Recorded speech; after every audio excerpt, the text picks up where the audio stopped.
Have you ever been so convinced you were right about something that you bet your life on it? I mean, literally, bet your life. Today, we're talking about a man who did just that. A brilliant doctor who stared death in the face and said, "Bring it on, all in the name of science." This is the incredible and ultimately tragic story of Dr. Jesse Lazear. Picture this. It's the year 1900, Cuba. The air is thick, humid, and filled with a constant, buzzing dread.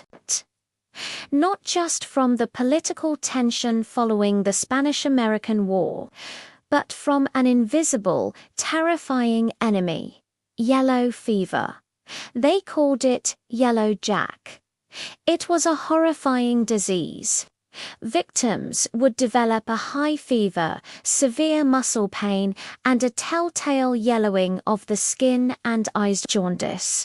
In the worst cases, it led to massive internal bleeding, causing patients to vomit black, partially digested blood before succumbing to a painful death. For centuries, no one knew what caused it. Was it the bad air? Was it spread through contaminated clothing or bedding? Theories were everywhere, but answers were nowhere. This is the world Dr. Jesse Lazear, a 34-year-old American Army surgeon and bacteriologist, willingly stepped into. He was part of a special U.S. Army Yellow Fever Commission, a team of 4 doctors tasked with one monumental goal: find out how yellow fever spreads and stop it. The head of the commission, Major Walter Reed, was the leader. But Lazear was the man on the front lines, the expert on a radical new theory. This theory, proposed by a Cuban doctor named Carlos Finley nearly 20 years earlier, was almost laughably simple to some. Finley believed the disease wasn't in the air or on clothes. He claimed it was transmitted by a specific type of mosquito. For 2 decades, his idea had been mostly ignored, even ridiculed. But the Yellow Fever Commission, desperate for a breakthrough, decided it was worth investigating. And Jesse Lazear was the one with the mosquitoes. He became the commission's bug expert, raising mosquito larvae in jars, carefully cultivating the very insects everyone else was trying to swat away. His lab was a strange sight, neat rows of glass containers, each holding a potential killer. The plan was to conduct experiments with human volunteers. Let the mosquitoes bite someone with yellow fever, wait a few days, and then have those same mosquitoes bite a healthy person. If the healthy person got sick, it would prove Finley's theory correct. The initial experiments were frustrating. They had brave volunteers, soldiers who offered their arms for the cause, but nothing happened. One after another, the volunteers were bitten by the infected mosquitoes, and one after another they remained perfectly healthy. Doubt began to creep in. Was this whole mosquito theory a dead end? The pressure was immense. Soldiers were dying every week. The commission needed answers, and they needed them now. This is where Dr. Lazear's story takes a fateful turn. He was a scientist, dedicated to logic and evidence. He believed in the theory, but the experiments weren't working. Perhaps he thought they were doing something wrong. Maybe the timing was off. Maybe the species was wrong. Frustrated but undeterred, he kept working, day and night, surrounded by the constant hum of his tiny, winged subjects. On August 27, 1900, while working in the yellow fever ward, a mosquito landed on the back of his hand. An ordinary person would have swatted it away instantly. But Lazear wasn't an ordinary person. He was a man obsessed with a question.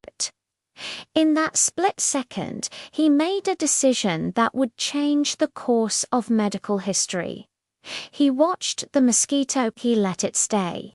He let it bite him, allowing it to drink its fill before flying off.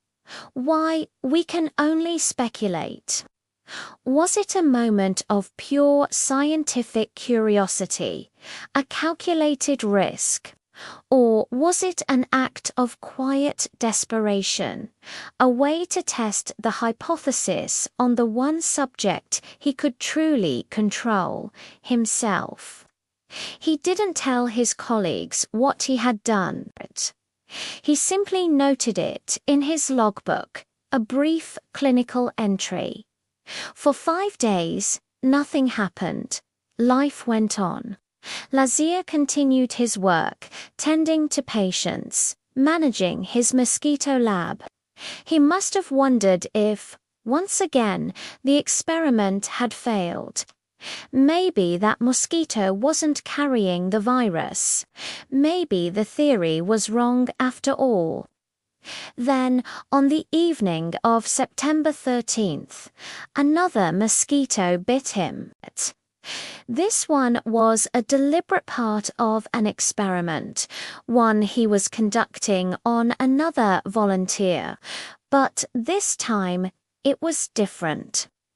Just a few days later, on September 18th, Lazear felt the first signs: a chill, a headache, the familiar, dreadful onset of a fever. He knew immediately what was happening. He calmly took his own temperature. It was high. He documented his own symptoms with the same scientific detachment he used for his patients. He knew the protocol. He was isolated, placed in a quarantined ward. The man who had been trying to solve the puzzle of yellow fever had become a part of the puzzle itself.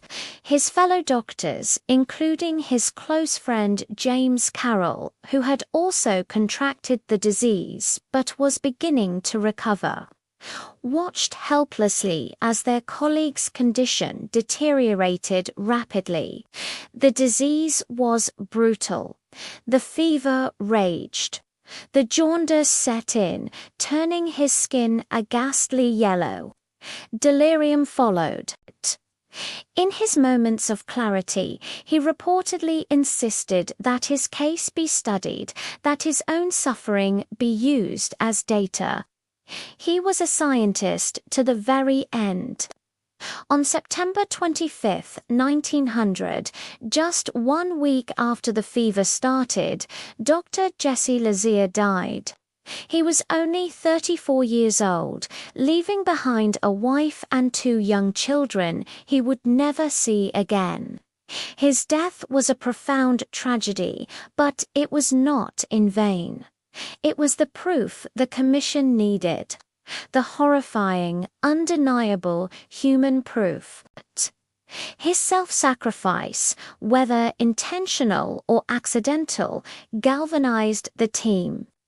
Major Walter Reed, devastated by the loss of his colleague, used the data from Lazear's case and a series of subsequent carefully controlled experiments with brave volunteers to definitively prove that the *Aedes aegypti* mosquito was the sole vector of yellow fever. The mystery was solved, and once they knew the enemy, they could fight it. Armed with this knowledge, sanitation campaigns were launched across Cuba and the Panama Canal Zone. They drained standing water, fumigated buildings, and covered water cisterns. They didn't attack the disease. They attacked the mosquito that carried it. And it worked. Yellow fever rates plummeted. The yellow jack that had terrorized populations for centuries was finally brought under control. The construction of the Panama Canal, which had previously been abandoned due to the staggering death toll from yellow fever and malaria, was now possible. Thousands of lives were saved, all because one man was willing to let a mosquito bite him. Dr. Jesse Lazear didn't seek fame. He didn't seek martyrdom. He sought the truth. His story is a powerful reminder that progress often comes at a great cost, and that behind many of the scientific breakthroughs we take for granted are real people who made incredible sacrifices. He wasn't just a scientist who died testing his own medicine. He was a hero who gave his life so that countless others might live. Thank you so much for watching. The stories of people like Jesse Lazear deserve to be remembered. If you found this story as moving as I did, please hit that like button and subscribe for more deep dives into the hidden histories of science and medicine. We'll see you in the next one.